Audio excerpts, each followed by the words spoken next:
লতি আর ইলিশ মাছ ভাপা।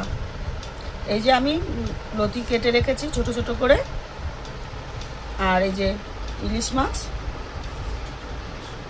আর এর ভিতরে এবার আমি এটাকে খানিকক্ষণ মাখিয়ে রাখবো।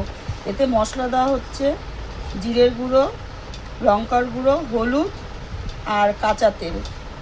আমি এটার মধ্যে সর্ষে দিতাম, কিন্তু আমাদের অনেকে সর্ষে খেতে ঠিক অতটা পছন্দ করে না, তো এই জন্য আমি এটার মধ্যে সর্ষে দিলাম না। এটার মধ্যে সর্ষে যাবে, আমি আর এটার মধ্যে আর কোনো মশলা দেবো না। এবার এটাকে আমি মাখিয়ে খানিকক্ষণ ম্যারিনেটে দেব।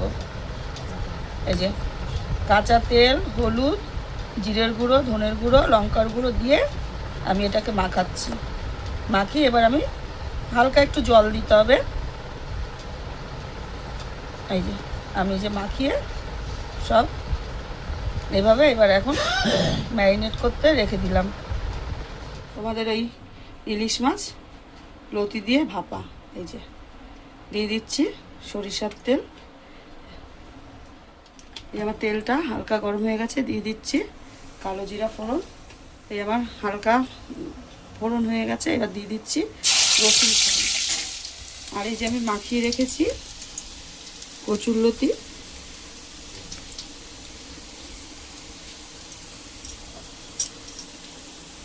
গ্যাসের ফ্লেমটা এই যে ভাজা হয়ে গেছে, আমার রসুনটা ভাজা হয়ে গেছে, তো আমি এক এক করে দিয়ে দেবো।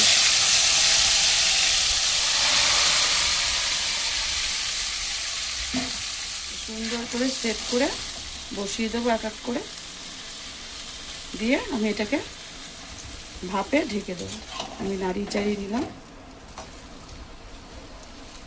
সুন্দর করে। এবার আমি এটাকে ভাপে বসিয়ে দেবো।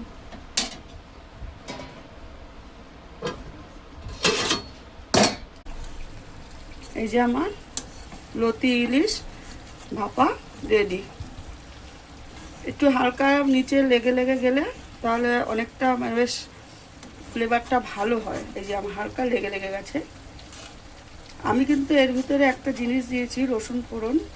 যেহেতু লতিতে রসুন ফোড়নটা খুব টেস্ট হয়, তার জন্য একটু রসুন ফোড়ন দিয়েছি। তোমরা হয়তো ভাববে যে ইলিশ মাছের রসুন ফোড়ন, তোমরা করে খেও আর আমাকে জানিও যে কেমন খেয়েছো বা কেমন লেগেছে। খুব টেস্ট হয় খেতে।